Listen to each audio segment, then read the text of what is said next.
Welcome back to the She Does This podcast. I am your host, founder and editor of She Does This, Geordie Lucas. Very excited to have you with us this week. We've got a great episode coming up for you. I just wanted to say thank you for all the amazing feedback that we got from last week's episode with Casey Barros. So many of you resonated with the fear of passing on our little quirks to our children, whether that be anxiety, other sort of mental health issues. There's so many of us that are worried about passing these things on to our children. And I think, as Casey said in that episode, the fact that we're also aware of it is sort of the first step to changing the cycle. So if you haven't listened to that episode, go back. I'll put it in the show notes. It's really interesting. Casey is one of the country's most well-respected health journalists. So she's got a wealth of knowledge on all things sort of health, evidence-based research. So yeah, I'll link it in the show notes. You should definitely have a listen. On the site this week, Vinnie Ong, the founder of Happy Human, shares her top tips for being more sustainable at home. There's also details on an incredible $674 sustainable giveaway. So definitely check that one out if you're into eco-friendly products. This week's guest, Felicia Palanca, is one of the most prolific ballerinas to come out of Australia. She's danced in principal roles in the Australian Ballet Company and has worked in New York, Paris, and London. Since retiring, she launched Flow Dance and Activewear, a line for young girls to experience the joy of movement and dance.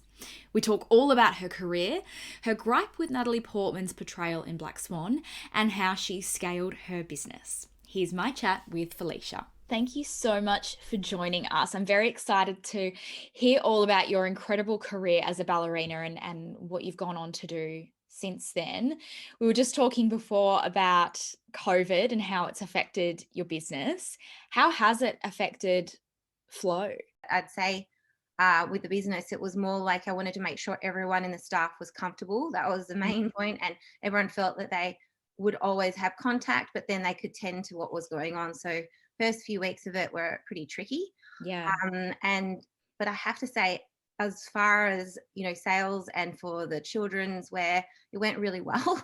I guess it was always a strong brand. It's been around for 13 years. And then when COVID hit, probably the first 4 to 6 weeks, everyone stopped buying everything. So, we were affected.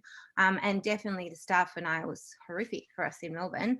But as far as sales, it felt like that people started to buy more of the dancewear, and we were quite shocked by that. But we think that it was because, it's an imaginary world. The mums are at home. The kids loved, dressing up and playing, and, it's comfortable. So I think that the fact that it's beautiful dancewear that is for imaginary play, it helped us keep going and go really well. So we'll talk more about the business. Mm-hmm. But I want to hear about the start of your love of dance. Ballet, I feel, is a rite of passage for little girls. I've got a almost 2-year-old and I can't wait to get her into ballet classes. Really? So when did you realize as a little girl that this was something that you wanted to do as a career? You'll think it's pretty funny because it was pretty young. So I was only like a year older than your daughter. And I was not to decide to dance, but when I fell in love with it. Yeah. So it was at kinder, 3-year-old kinder. And I kept seeing these little girls walking up the stairs in pink. And I was, I just kept seeing them walking up. And then I could hear the music through the floor, the beautiful music, this stunning classical music, which I've always been drawn to. And then I saw them come down with jelly beans at the end every time. The teacher gave them little jelly beans in a little pack. And so I begged my mum to go. And so I went to this ballet class the first time I walked in, and it's really strange. It felt straight away like I was at home. I was meant to be in this studio. I didn't know that I was going to be a ballet dancer, but I loved it. I loved everything about it, the way that it felt, the way my body felt when I moved, and just being with the dancers and the teacher. So that was the beginning of my love of it. I wouldn't have decided to become a ballet dancer as a profession till about 6. It's still pretty young though. That is young. Yeah, really young. It's quite strange because I feel like if you really, are meant to do something, you'll feel it in your gut and you'll just go for it. Yeah. But I have found later that people have said to me, like, I had no direction at that age, even to their 20s, they didn't feel like that. So it was quite an odd thing that I just completely knew I wanted to dance. I watched a video, because we used to have videos then, of Gelsey Kirkland and Mikhail Baryshnikov, which are like the masters of dance at that time in New York City Ballet. And they did Don Quixote, which is a ballet that I ended up doing later. And that is when I really thought, oh my God, I want to do this. Everything about that ballet and the audience clapping, and I'd start mimicking it. And so I'd watched ballet videos over and over. My ultimate dream was to be that ballerina, the one that was on stage in New York, around the world dancing. And you achieved that. That's incredible. And I would say too, though, like, the competition is fierce. So, at the time, you don't know that. You have no fear at a young age. Do you know what I mean? So you just, I'm going to aim for it. I'm going to aim for being a really good dancer. I didn't know what that looked like, but I wanted to be, Yeah. So growing up with the sort of demands of becoming this ballerina, there would have been a lot of, physical but also mental stress on you. How did you deal with that, and what was the relationship that you had with your body? Yeah, so this is an interesting question.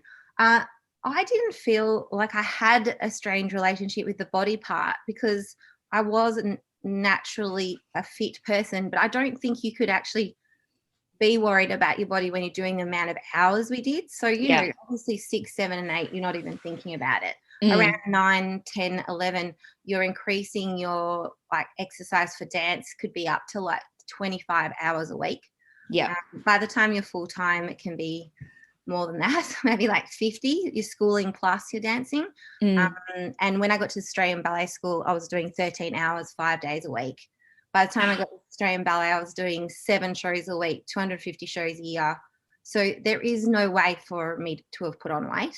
But I will say that there was lots of other stories, from other people. And there were lots of girls that didn't have the body type that it affected it exactly right as well. And honestly, I felt sorry for that, because I was little, and so it worked, and I was just quite a fit. I didn't have to be super, super skinny. I was super, super fit, if that makes sense. But if a ballet teacher would say to you, I guess my only story I could say from my own experiences, around 13, a ballet teacher, I had a cold, and I'd lost a couple of kilos with the cold. And I never thought that I'd had any issues with weight anyway. And she said to me, "You look fantastic. This is the best you've ever looked." And so in my mind that clicked. And I was like, okay, now I have to keep that. And I think for about, I'd say 6 months, I was really going, okay, maybe I won't eat that. Maybe I won't eat this. And my parents noticed it and basically just said to me, if you don't change what's happening, we know what's happening, then we won't let you go to dance class anymore. I think it was between 12 and 13. I was really smart because my head was so obsessed with dancing. There was no way I was going to even miss one class. So they basically bribed me, but in a good way, and so after that, I realized too that I was physically stronger as I was. So when I did try to really, really go even lower than I should be, I didn't dance as well. There was no point to that. But there is a massive body image issues with dance, because you have to look a certain way unless you're born with that, the correct exact body type. You have to either create it by your eating, or you have to create it physically by the way you dance, or you won't get in. What is the correct body type? Because I had a friend growing up that was an incredible dancer, but she'd been told by a teacher that she would never make it because she didn't have the right hips or so it's a thing. So look, I wouldn't say there's all different sizes, right? But the natural thing, and I think the only sport I could say it's similar to is running, like a sprinter, or semi-longer, shorter distances, because it gives you that body. It's like interval training dancing. You're 30 seconds on, 20 seconds off, 2 minutes on, 2 minutes, all day you're doing that. So narrow hips, and then, you know, not too big at the top. Yeah. Like so I'd be out.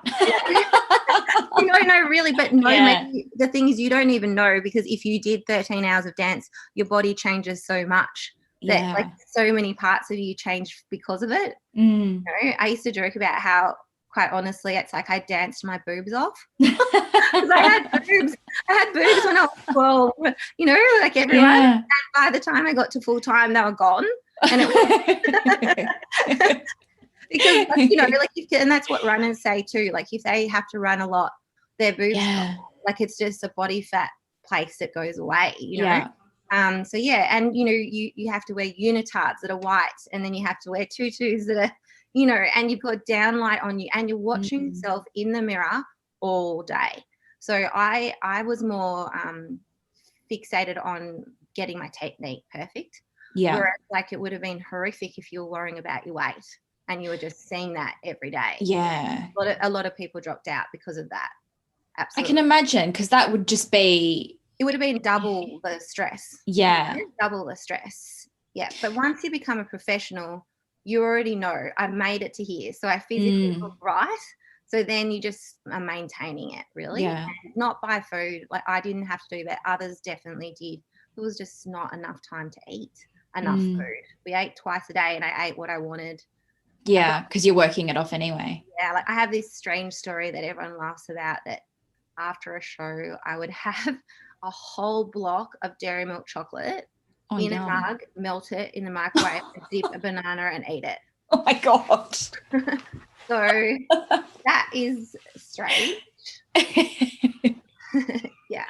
So you have danced in principal roles in Australia and overseas. Australia is not a great place to be if you're a creative. The opportunities are far less, I feel. Absolutely. How competitive is it in Australia? Well, at the time that I was dancing, the Australian Ballet was the very top of the top. And there was Queensland Ballet and West Australian Ballet. There was only other two. And I'm from Sydney. But I moved to Melbourne when I was 14 and didn't come back. But the Australian Ballet went there for 3-4 months of the year. So that's where I wanted to dance. But honestly, out of the 30 dancers that were in the class of the Australian Ballet School, and then don't count the thousands that tried out for the Australian Ballet School, so only 30 got in from all of Australia, only 2 of us got a job at the end of 3 years. Wow. It's very, very, very competitive. Now, Queensland Ballet is also like maybe the second top dance company in Australia. So you've got 2 to choose from. And otherwise, the other dancers had to go overseas. How did that affect your ability to form friendships if it's that competitive? The way I see it is that it's like the movie Black Swan, you know, that movie with Natalie Portman. I love that you mentioned that movie. Do you know that movie is almost like a real ballet dancer's like worst movie that was ever brought out? Because it wasn't because it's great. We always get excited when there's dance out there. There was lots of things that are correct. So there were things inside it where they talked about how, you know, she had to constrain her food. Like I told you, there were people that and punishing your body. That punishing of the body probably is in more extreme than in that ballet. The friendship part was different because you're with those dancers from a child. So I was with them all the way through the dance schools, and then you're with them for competitions. And it's weird. It's the mums that are not getting along, or the teachers, not the kids at all, you know, not in my time. And those dancers then got into Australian Ballet School. You know, they're the ones that have won the competitions with you. So then you're so it's super competitive about the dancing, but the people that were competitive were the teachers and the parents. It wasn't the children.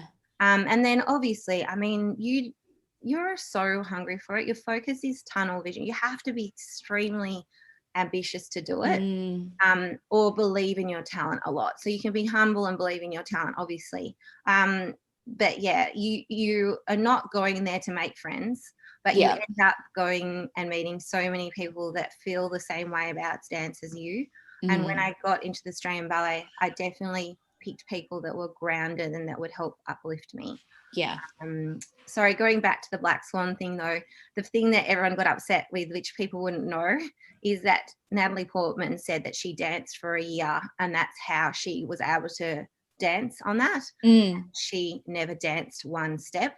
The girl was from the American Ballet Theatre. It would be like saying that Roger Federer could become to what he was in 1 year. It's impossible. Like, you cannot even get on point. She wouldn't have even been able to put her foot inside the shoe within that year.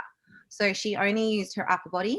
Yeah. And she should have said that because her acting was beautiful and she, you know, gave the look and the poise and her arms and all the walking in, but nothing from the hip down, waist down was her. She should have said that.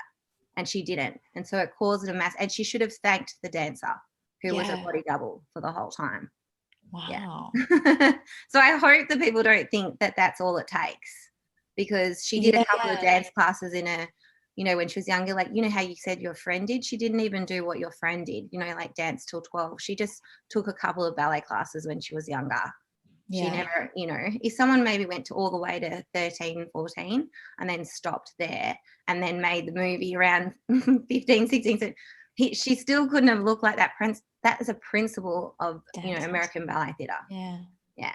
And that's what you reached. You were at the Pinnacle. So how did it feel to get to that point? Well, to be honest, I felt like I deserved it. I filled myself to do it, you know, like physically, and it was my dream to do it. So by the time that you go through the ranks, so it's like being in the army, you got like corps and then the corps and then senior soloist and then senior artist and principal. Once I got to the top of that in Australian Ballet, it'd been 10 years. So I got to the soloist and senior after like 2 years. So very fast climb at the beginning. And then the last one to principal and senior artist, that was the, like, you know, right at the end. The senior artist part was probably about 4 years. But by the time you get to there, you know, you work so hard to get it. You feel you deserve it. Yeah, that's good, because I feel like I speak to so many women on this podcast and there's this really common theme of imposter syndrome. Am I going to be found out? Do I really deserve to be where I am? So it's nice to hear that, you know, you were like, pat on the back. I don't want to answer. And I feel like that about my friends, the ones that have become that before me or the ones that came after me. You're so excited for them. You know what they've done to get there. And even now, I saw a couple of principals that were promoted during the pandemic in New York, and they rang them up because they weren't dancing and they obviously wanted to promote them in the season, and to, like, you know, it was so hard for them to not dance during this. They got promoted and you just saw them just breaking down because, you know, they haven't gotten to dance, but they were expected to become, you know, a certain rank by that time, and they did it.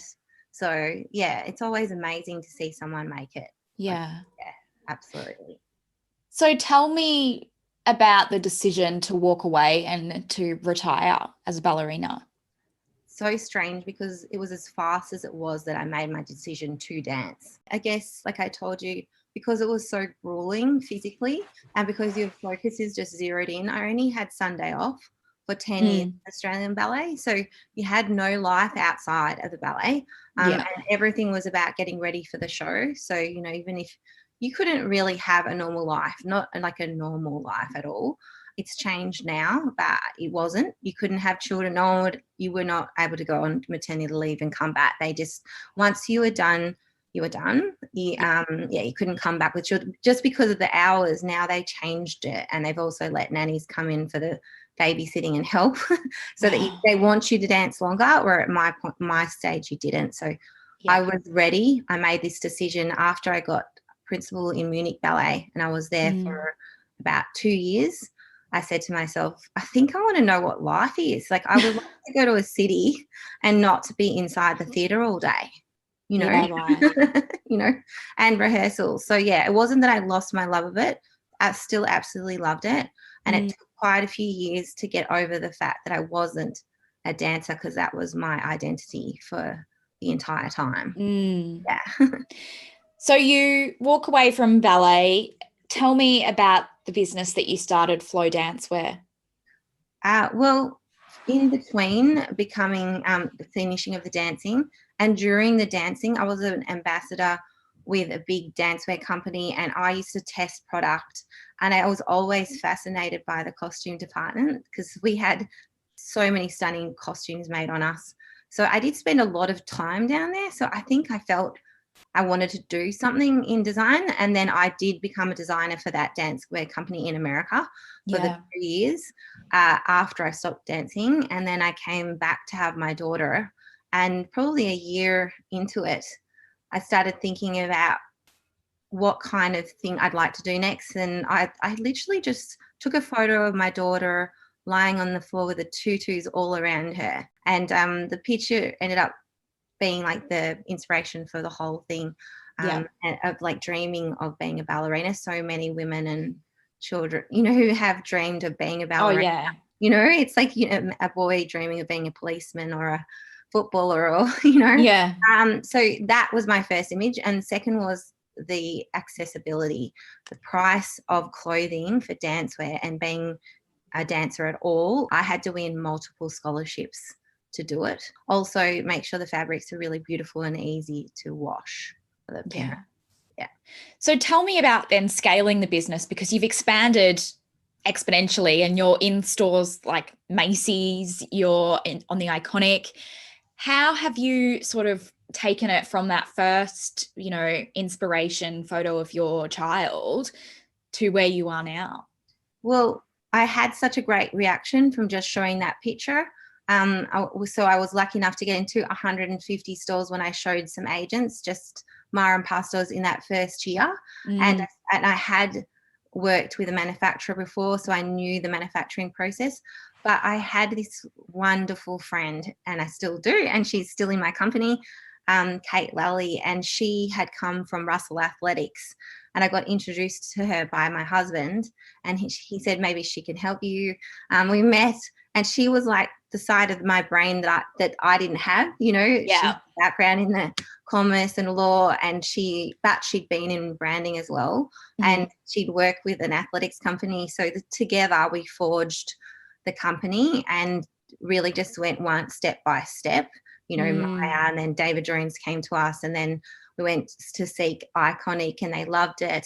And, the more success that we showed those department stores, that dance wear would be something that would be a complete different category inside there that they could make money from, and it increased sales to other parts of their company at the, the children's wear floor. Yeah. It was quite easy. Like I felt like once we got in front of them and once we showed our sales and what it looked like, and the buyers loved it. That was another thing. They either had a daughter that was a dancer, or they had been a dancer, or they'd wanted to be a dancer. That helped us a lot. Scaling into America, I only did once. My children were old enough, and so was Kate, and we brought on enough people to help us. Got a very tight team still, but then we scaled up. So we were secure with our business here before we did that. Yeah. So, and because I'd worked in America, I'd felt very confident about dance in America because it's absolutely huge there, much bigger than it is here. So, dance. So I didn't feel fear for that. It was pretty amazing to get into Macy's, but the buyer had been looking for it. The buyer had been looking for it. So when I contacted her. Yeah. And then I actually sent a box. We sent her a box with, our beautiful flow box, and she opened it and just saw all the tulle and the pink, and she had a daughter, of course. Then she just rang me up straight away and said she's been looking for something like this for a long time. So that's how it began with Macy's, and they're still going so strong. Yeah. And now we're in Zappos. Also Discount Dance, which is the biggest dancewear online business in America, and Amazon as well. Wow. So, and you said you had 2 daughters? No, I've got one daughter. One daughter? Yeah, one daughter and one son. And is she a dancer? Or is he a dancer? No. Oh. He could be the most amazing dancer. I started her, obviously, same as you, had a try, but it just wasn't her. She didn't had a totally different experience to me with it. And she had the perfect body and the perfect look. And, sometimes I think maybe it was even the pressure, because I didn't pressure her. But when I walked in the studio with her, they knew who I was. Yeah. So, and she knew what I'd done. So maybe that, but I don't know. Either way, it wasn't her thing. And Ben has got an amazing body for a male dancer. But male dancers in Australia are just not looked up at, and they're not something that people really push for. Like, I think if he was in America or in Europe, I think he would just do it alongside football. It's really hard to get the boys' brain over it, even their father's brain over it. That a man can be a ballet dancer and do amazing. And so I wish they did, but they don't. They both have got amazing facilities, so it's quite annoying and talented, but no, they're not. Oh gosh. Well, you've had such an incredible career and obviously still going, but if you could go back and give yourself one piece of advice, what would that be?